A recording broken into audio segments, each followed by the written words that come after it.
Welcome aboard, explorers, to the Jungle Cruise Movie Skipper Training Program, presented by Nordvpn.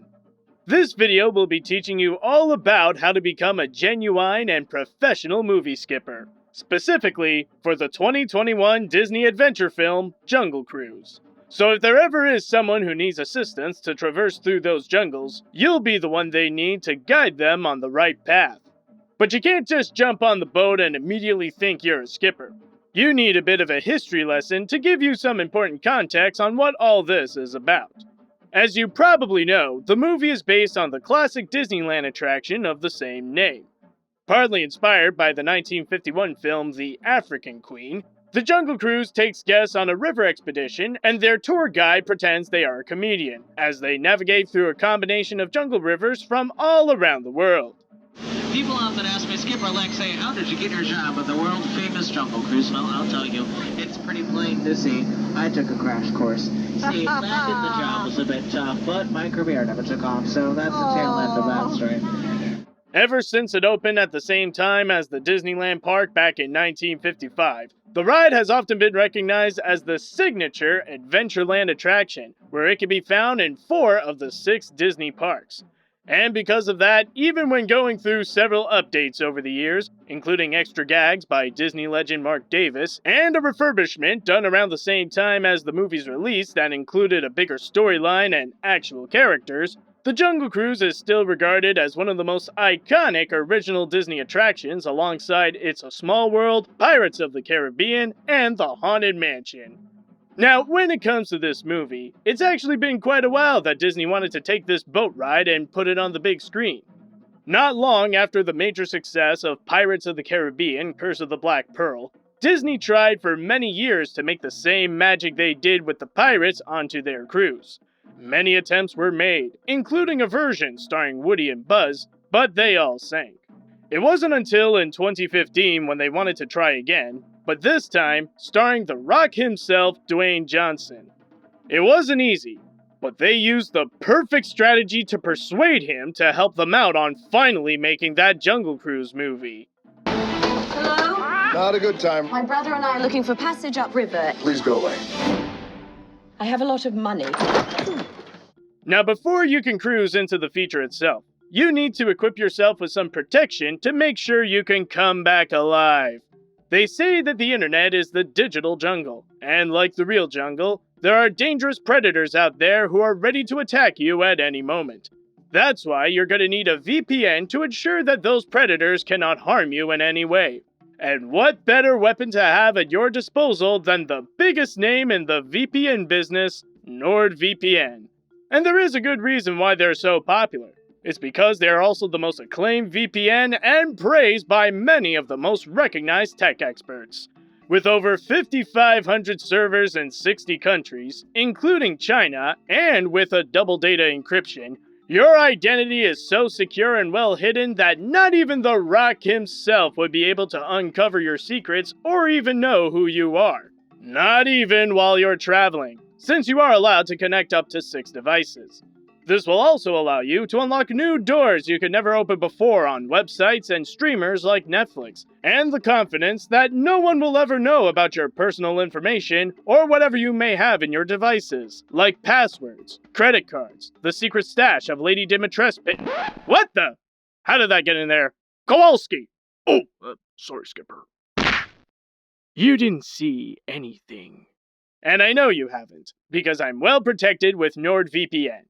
And because you're taking this training program, I'm gonna give you a one-of-a-kind discount so that it doesn't cost you an arm and a leg.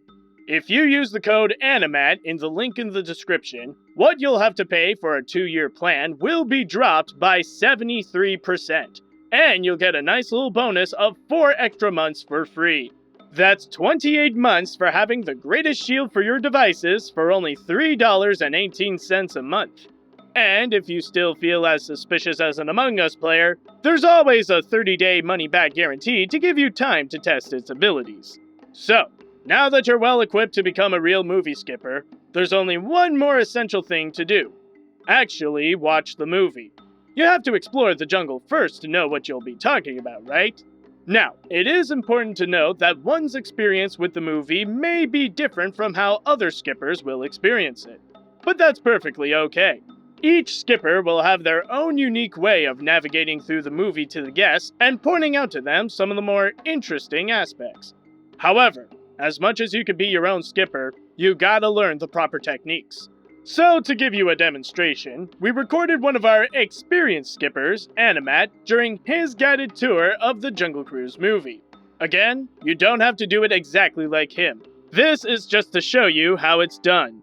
Welcome aboard, everybody, to the Jungle Cruise movie. My name is Animat, and I'll be your skipper for today. Please keep your arms and legs inside the boat at all times, because with me on board, it's going to be a wild ride, even if the boat is moving slowly.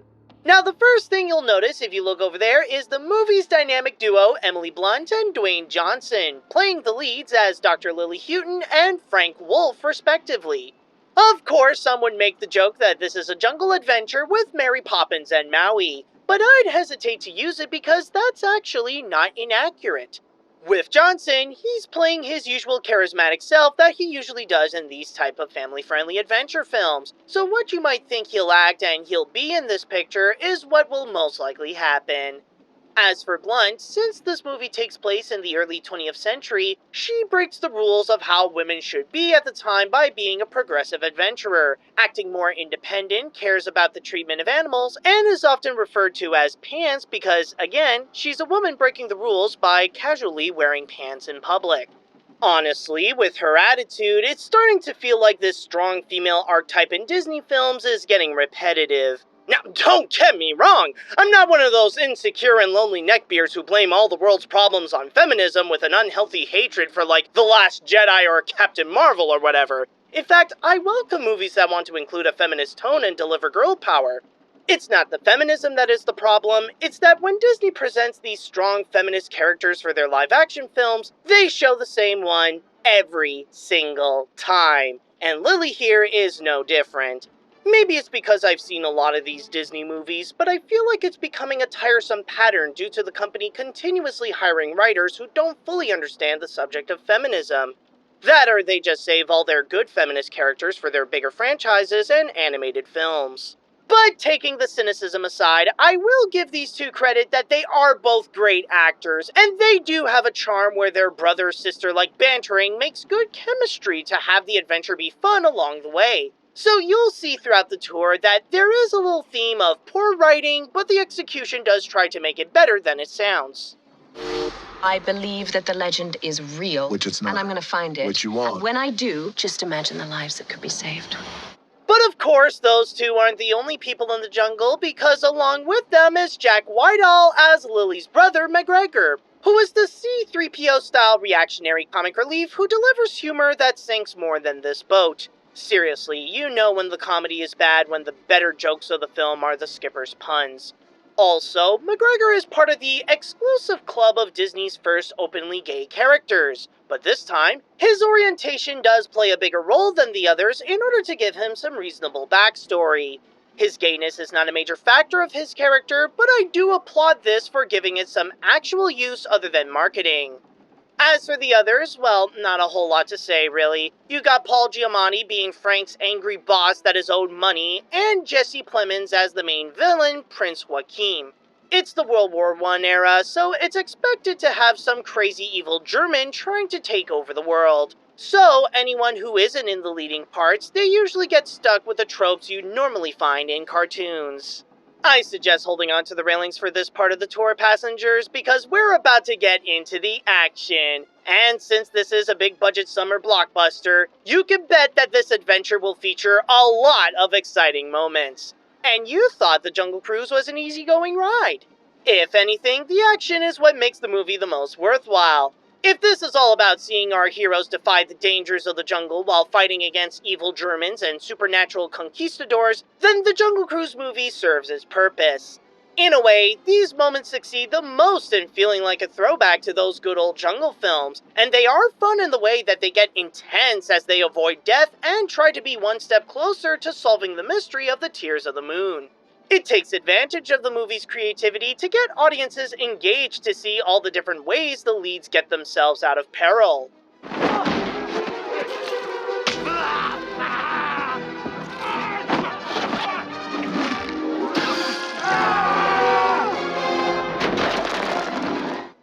Granted, I won't say that it's all a pretty sight, especially when the CG can look about as good as the ride's technology, but the backgrounds and sets are still nice to help immerse viewers in the Amazon and the magical secrets it may hide.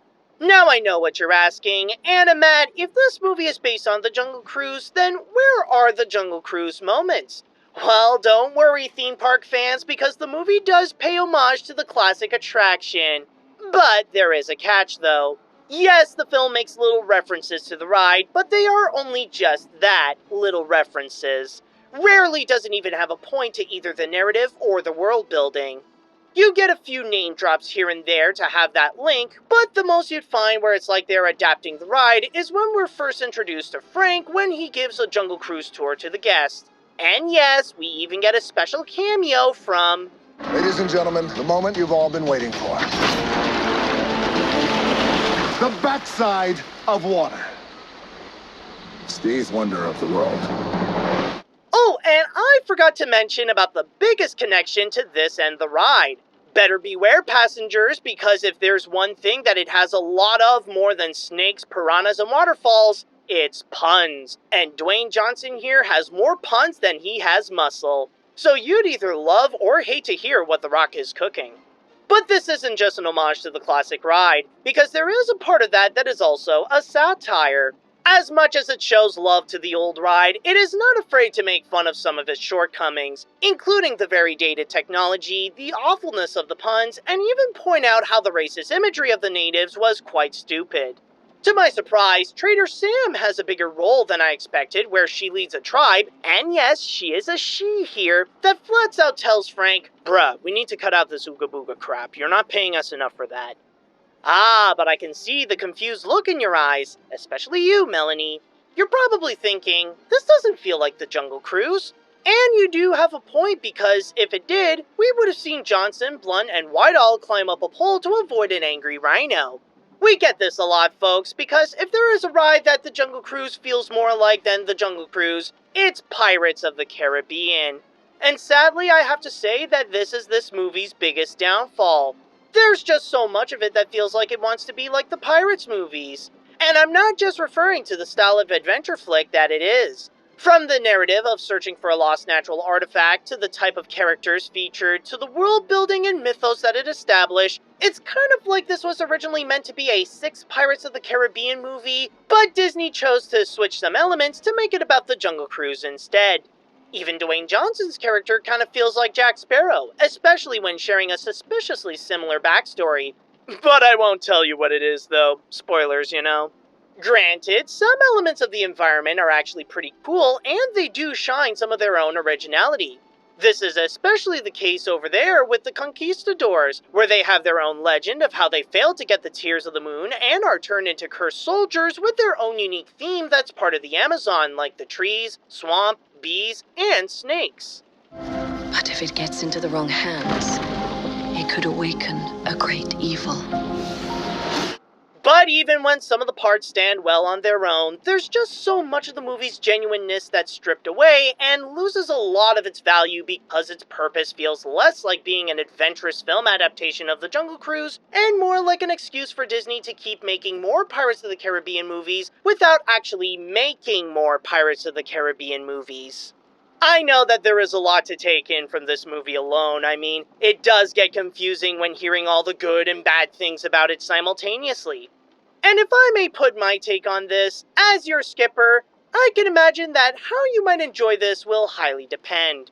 As a movie, The Jungle Cruise is a little subpar. The writing feels more manufactured by corporate demand, which ultimately turns this into a nearly obvious Pirates of the Caribbean clone with bad CG and forgettably cliched and unoriginal characters.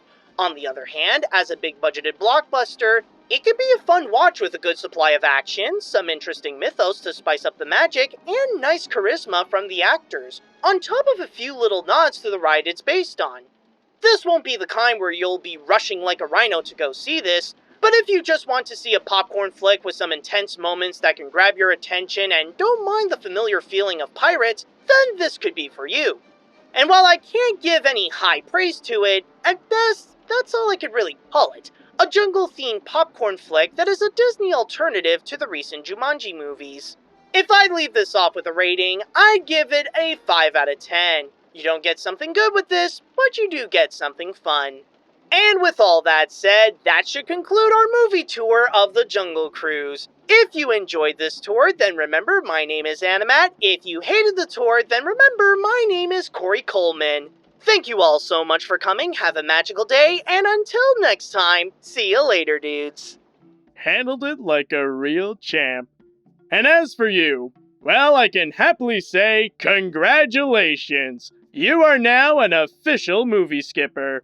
Thank you for taking this training program. And always remember, have fun, and watch where you're cruising as you guide your tours. Because whatever happens to that boat, you're paying for it.